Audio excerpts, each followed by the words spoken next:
እዚህ ጋር የምታያት ምናልባት ካልተዋወቅሻት ሄርሚ ትባላለች። ፍቅረኛዬ ናት።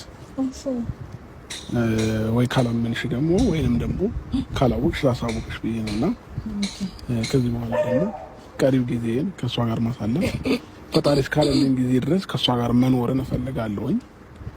ያም ደግሞ በምንም አይነት ነገር ሳልረበሽ ደስተኛ ሆኜ አንቺንም ሳልረብሽ አንቺም እኛን ሳትረብሽ በሰላማዊ መንገድ እኛ መኖር እንፈልጋለን እኔና እሷ ማለት ነው።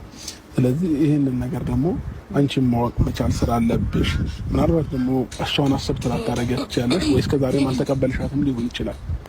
ግን ደግሞ አመንሽም አላመንሽም ደግሞ ኦልሬዲ እኔ ህይወት ውስጥ ያለች ሰው ናት። በእኔ ህይወት ያገባታል። በእኔ በማድረጋቸው የትኛውም ነገሮች እሷም አለች ማለት ነውና ትንሽ ጠጋበኝ እሷም አለች ማለት ነው። እና ዛሬ ይሄንን ጉዳይ ይዤብሽ የመጣሁበት ምክንያት ምንድነው? ሩታ እኛ አንቺ ላይ መድረስ አንፈልግም በምንም አይነት መንገድ ማለት ነው። እኛ በሰላማዊ መንገድ መኖር ብቻ ነው የምንፈልገው። አንቺ ላይ መድረስም አንፈልግም፣ ያንቺንም ክፉ አንፈልግም።